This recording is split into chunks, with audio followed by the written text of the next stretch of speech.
and all brought in at the same time. They weren't very good at it.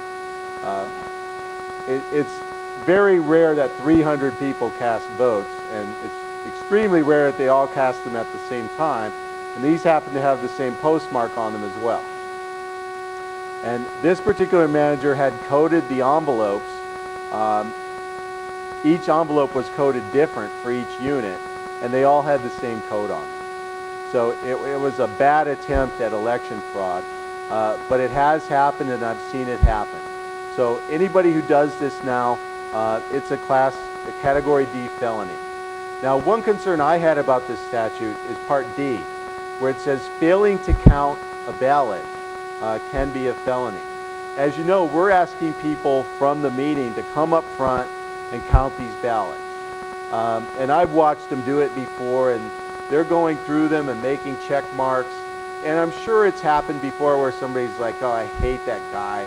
I'm just going to skip a few check marks for him. I'm sure it's happened. Now, if you make a mistake in counting them, that's not what this is intended to prevent. And that's not going to be a felony. You have to have the intent to fraudulently alter the election. So if you're counting these ballots and you're purposely not putting the check marks by someone because you don't like them or for whatever reason, then you have the requisite intent and you are committing a felony.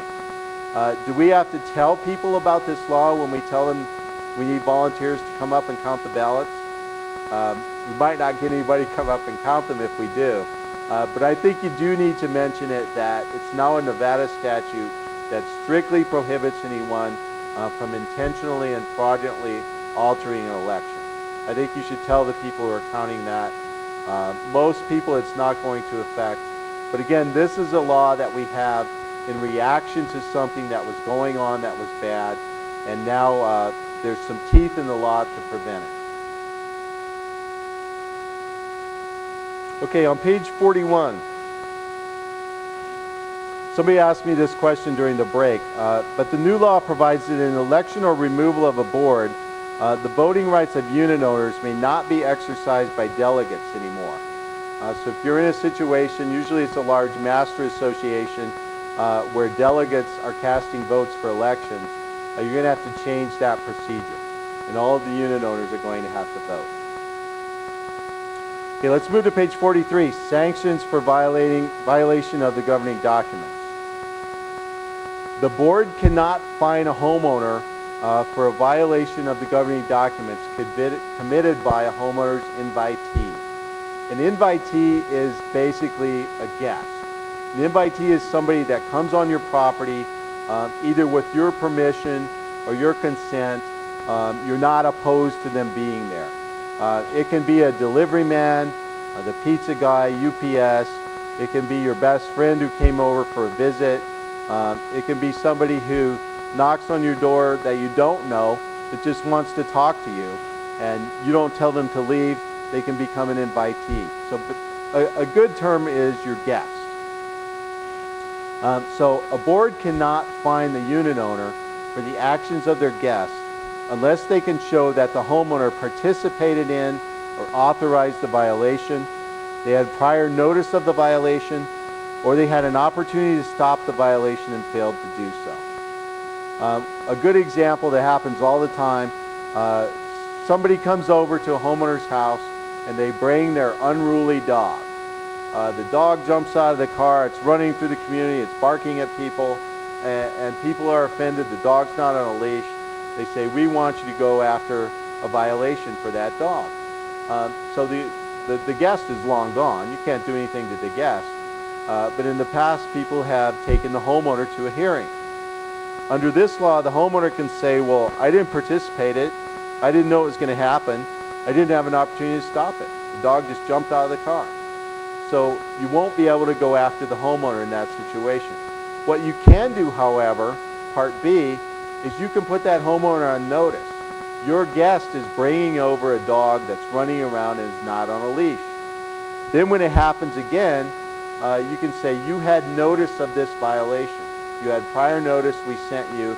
Now we're going to fine you because it happened again. Yes, sir.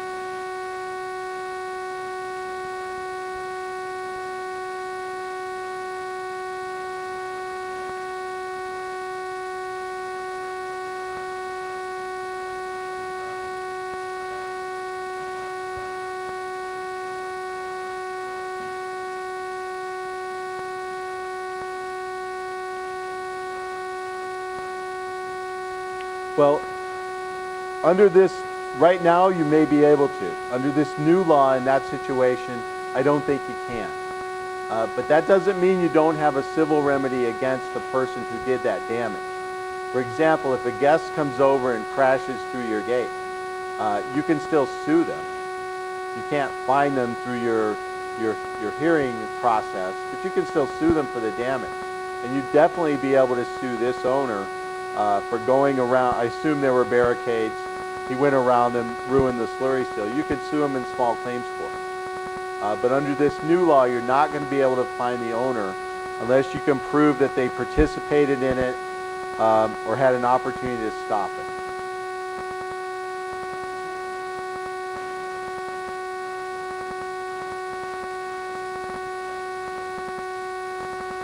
Well, I think if you start the process now, you can probably continue it. It's not going to be retroactive. So I would probably initiate that process now. Another route you always have is a small claims action or a court action against the person who caused the damage.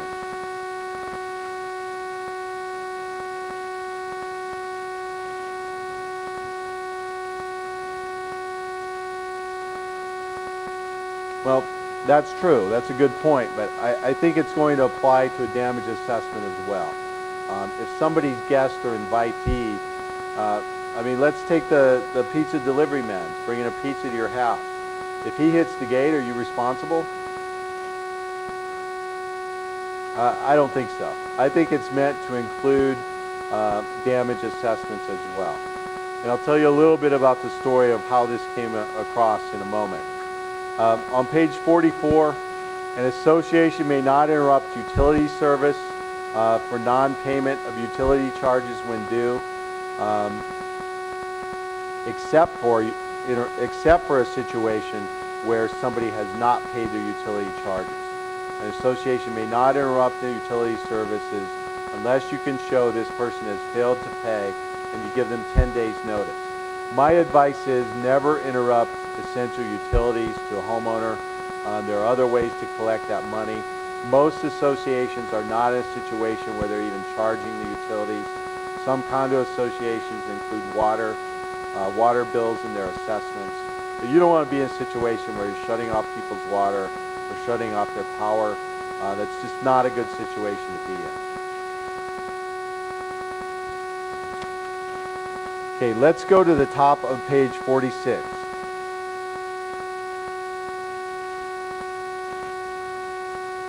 Actually, the middle of page 46.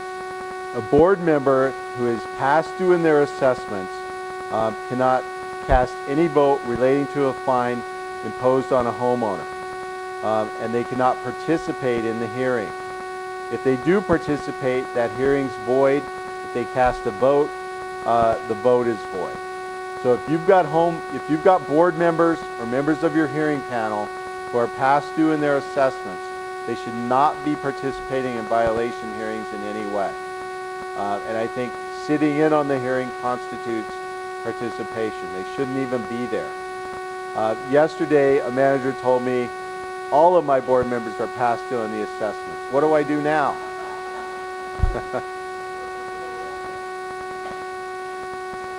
A new election? I told her she might have to appoint a hearing panel if their governing documents still allow it. But you don't want a board member who's passed due on their assessments participating in any way in these violation hearings, but that's going to be a valid defense for the person who you impose a fine against. Okay, let's look on the top of page 48.